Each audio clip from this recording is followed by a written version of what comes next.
Journey Nicole here. I felt called today to talk about feminine leadership. And this is a very beautiful, beautiful conversation that is emerging quite abundantly in the online world and of, feminine entrepreneurs. And I think that there's some special things that have been dropping in my own personal life and my own personal connections with sisters and women of the world that I want to bring through to this conversation around feminine leadership. And really, to begin with that, I want to share that this is a different paradigm. This is a new paradigm. This conversation comes from a shift in perspective, right? And feminine leadership does not only land within the realms of entrepreneurship. Feminine leadership lands within the realms of how we are showing up to our lives as a whole. Thank you so much for the love. Welcome to everybody who's joining live. It drops in not just in entrepreneurship, right? Because there's tons of people here who are entrepreneurs, but this goes much deeper. It goes into the realms of our relationships and really how we lead our lives and how we connect with humans on the full spectrum of our lives. And honestly, as somebody who has been an entrepreneur for going on 5 years and having a successful business, I can honestly say that my relationships in my whole life and the full spectrum of my life and the way that I'm leading my life in its entirety is a direct reflection to the success, to the leadership that I experience in my business.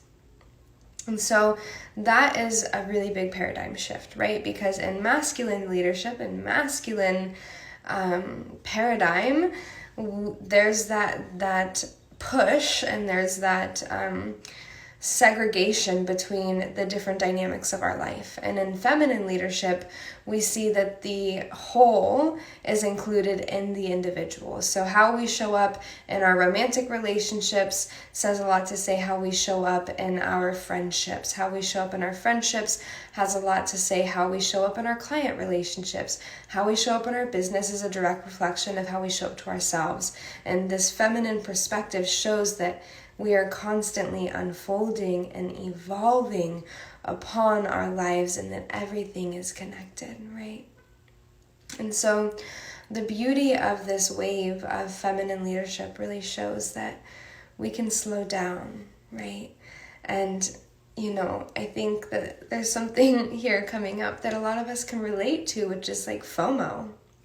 And how this fear of missing out can really draw us out of our leadership, right? Because whether we are afraid of missing out on a community experience, whether we are afraid of missing out on an element of our business, whether we are afraid of missing out on an experience within our partnership, that fear of missing out, and no matter which way it's showing up in our lives, is a lack of leadership. And so I really want that to land with you. If you are holding a fear of missing out on something, then there is a lack of leadership presenting itself in your experience, in your body, in your consciousness, right? Because embodied leadership, feminine leadership, honors the yes and the no. And so if you have the guidance, if you have the yes, if you have the desire to experience something, to partake in an experience or a situation, then the leadership is to arrive in that embodiment, in that experience, in that yes. And the fear of missing out of that experience and the lack of leadership is you not honoring that yes, and you self-sabotaging and not believing in yourself to fully receive what is for you. And so feminine leadership is all about honoring. It's all about listening to the calling and following through, especially when it comes to opportunities of expansion, right?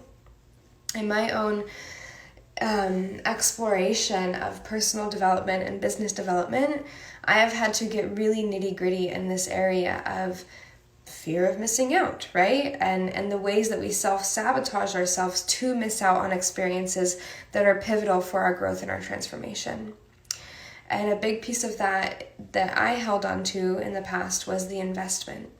And investing in experiences that I desired, right? Because that's such an earthly thing to go through. And by tuning into my feminine leadership and being like, okay, this is something I'm desiring. This training, this experience is something I am desiring. That is present in me. And to not honor that desire would be a disservice, right? Because it's there, it's alive. Your spirit and the synchronicity of your life is showing, here's the next pathway of expansion and exponential growth, of radical rising. Here it is. Follow through. And then we start to get all of these stories and these narratives of like, oh, but like the money or the time or my family or, you know, like we get into like, how is that even going to work? How is it going to happen? And the moment that we start feeding into those stories and those like self-sabotaging narratives is the moment that we act in disservice to our desires, right? Because if there is a will, there is a way. If there is a will, there is a way, right? And so if that will within you is saying, do this, and whether that means, you know, going on an experience that will support your expansion, or going on a date that will open your heart into new ways, or going to a gathering where you know nobody at this gathering or this circle or whatever it is, but you desire to go, you have to follow through on it, because if you don't follow through on it, then it is a disservice to that calling, right? And these experiences are pivotal markers for you and your personal development and your expansion as a spirit, as a soul, as a sovereign being, learning how to be in highest service to yourself and this planet. And so honoring that sacred yes is extremely important. And within the realms of feminine leadership, that is it, right? Because when we honor that yes and we follow through on these yeses, then the how comes together. Boop, there you go. Okay, you honored, you're ready, you've applied, you've submitted it. Okay, here you go. Here's the resources, here's the money, here's everything you need to make this happen for you, because it's in your highest alignment. And this element is so key along personal development, because it welcomes us into relationship with spirit, where we are showing how much we trust. I invite you to take that moment right here and ask yourself, how much do you trust in your divine plan? How much do you trust in your divine guidance? How much do you trust spirit to take care of you? And just ask yourself, okay, how much do I trust? Whatever spectrum that is on. Now I invite you to ask, how am I living in testimony to how much I trust? What actions are you following through on? What desires are you following through on? What experiences are you following through on that are a testimony of how much you trust spirit? So maybe, depending on who you are as a person, there's gaps here, right? So we honor, we're like, okay, I trust, but give this to me, and then I'll follow through. Right? There's like this negotiation that we try to do with spirit, and that doesn't work in the realms of trust with spirit, right? Everything is negotiable, right? But if we truly trust, then we come into surrender. And within feminine leadership, the space of surrender is where our life can recognize itself. The space of surrender is where our life can recognize itself with God, with the goddess, with the Holy Trinity of our being. When we surrender and we show spirit just how much we trust, our life can recognize itself and bring through whatever resources we need to honor our commitments. So a big place that I see this happen, and my work, right, as a feminine leader is when people reach out to me and apply for something that they want to experience, whether that's a one-to-one mentorship or a retreat or a program that I'm offering. And they follow through on that desire and they apply. We come into the connection calls, we do it, and we tune into what's here. And then there's a period sometimes that can happen where the self-sabotage takes place. And it's like, can I really do this? Or blah, blah, blah, whatever the story is and whatever the narrative is. And within feminine leadership, we do not buy into those narratives, right? Because the pivotal point is that you hear the calling. And the only other side of that is, are you going to listen? And are you willing to trust and surrender in spirit to show you the way of what can unfold when you embody the magic of honoring your sacred yes? And this is from some of the biggest miracles that I've experienced in my life, financially, health-wise, have taken place, is when I'm like, okay, I'm getting the fuck out of my head and dropping down to my heart, down to my womb, and allowing myself to be guided and to be shown.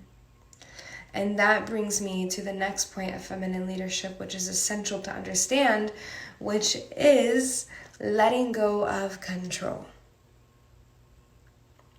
When we are not living below our hearts in harmony, we are stuck in control, which takes place up here in the head.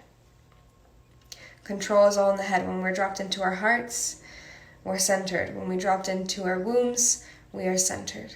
This is something I teach in the Temple Priestess Arts. And so surrendering is also the act of letting go of control. Because it never feels good when we are forcing control upon anyone, especially ourselves and spirit, right? So as feminine leaders, especially if you're here on this live, it means, or this replay also, it means that you are embodied on a sacred feminine path. If you're engaged with my work, you are doing the work. You are here because you honor sacred femininity. As a sacred feminine, this is somewhere where we're constantly having to check ourselves. How deeply do I trust? How deeply am I willing to let go of control? How much do I honor the need to surrender? And this can take place in so many different ways. This can take place of finances, right? Like I had fraud taken place while I was traveling internationally. Didn't know how I was going to even pay for my luggage on my way home because all I had was cash and culones, and it was barely enough to get me through that time period, right? And so when this came up, I had to surrender. I was like, you know what?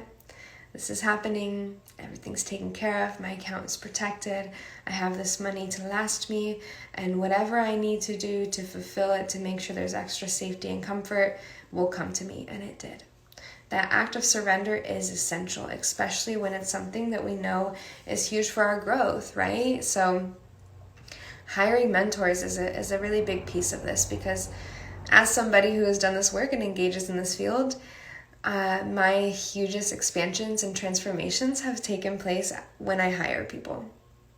When I say, yes, okay, I'm ready for support, take me here. Okay, you have that next access point, boop, here you go, let's do it.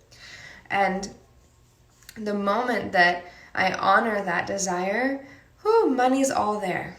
Money is all there. Pathway is clear because I've shown, okay, I'm committed. And even committing, like hugest expansion, wild transformations for me have taken place when I have committed to a course, when I have committed to a mentor or committed to an investment in general, and all the money hasn't been there.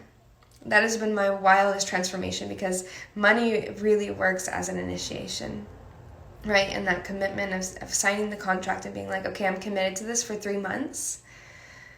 And I don't know how it's all going to work out, but I know this is my highest alignment. And then huge prosperity bank deposit because I honored that calling, right? And so these different things can show up for us in all of our different ways, depending on who we are and what's coming up in our path.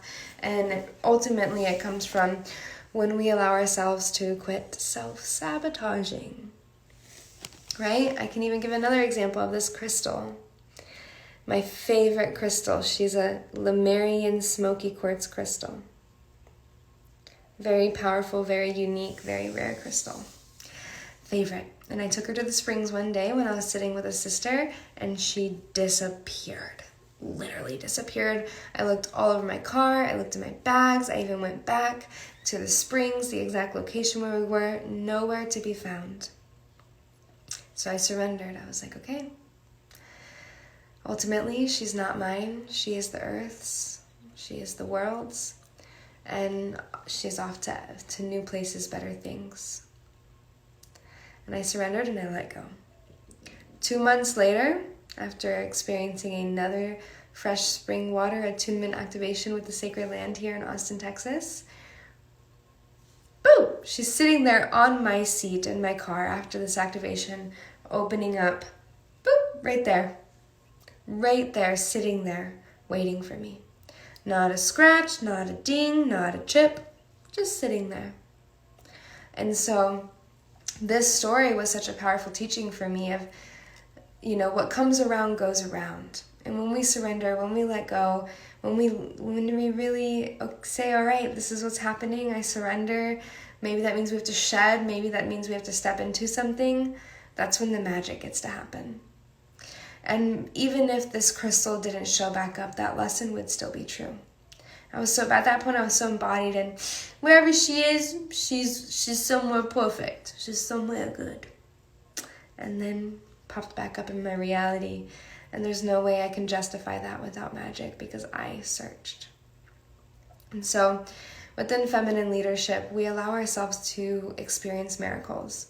We allow ourselves to be available for magic and mysticism to take place because we trust and we surrender and we embody the path that it takes to get to our highest alignment, which oftentimes means saying yes, even when the mental constructs of our life and our objective reality would manipulate us to say no, because it is self-trust. Curious if anybody has any questions, you're welcome to ask. I'm going to take a moment here to share a very special invitation with you all around my work. If this conversation speaks to you, I'm here for you. And I invite you to step into the realms of what I have to offer in my highest alignment, my highest offerings to this planet. There's a couple different options. I do one-to-one mentorships. I have availability for 2 sisters to be guided by me. I have a retreat coming up in Mount Shasta, which is all around feminine leadership and teaching the Temple Priestess Arts, which is my modality that I work with all of my clients, as well as the Creatrix Codes course, which is an online course all about feminine leadership and stepping into your creatrix and giving yourself permission to create big magic in the world, as well as my Sovereign Sensuality course. So whether you are desiring to have a one-to-one experience, whether you're desiring to step into a retreat dynamic in a community offering deeper realms of feminine leadership, or whether you desire to go at a self-paced course of leadership with the Creatrix Codes, or even Sovereign Sensuality, taking ownership of your sexuality and your connection to your intimacy with yourself, I have options, right? And I genuinely say this from the deepest place in my heart of wanting to be of highest service to the world. And these offerings are my highest service to the world right now. And so if feminine leadership calls to you, if you want to embody more sovereignty and direction in your life, look into that. Maybe I hold keys for you, and I'm open to weaving. So if you're interested, just reach out and I'll direct you in the right place. This was a very beautiful conversation on feminine leadership and how to really allow yourself to gain access to new realms of feminine leadership, and the biggest element of feminine leadership is allowing ourselves to just do what feels natural. Forgetting the how, the what, and only focusing on the why. Why do I want to do this? Why do I hear this calling? Okay, I have the why. All right, now what do I have to do to follow through on that? And allowing yourself to follow through on that as the highest service of your development and the keys that you hold for this world. Because if you have watched to this point, you hold big keys for this world. You have a calling. You are here to do big work for the world. I see you. So how are you going to honor your callings so that you can be in highest service of humanity? And I'm telling you, the biggest piece of that is just believing in yourself to actually do it. The rest will come together like grace and ease. Sending love. Hopping off now. DM me, send me a private message if you're interested in Leah's offerings. Satnam.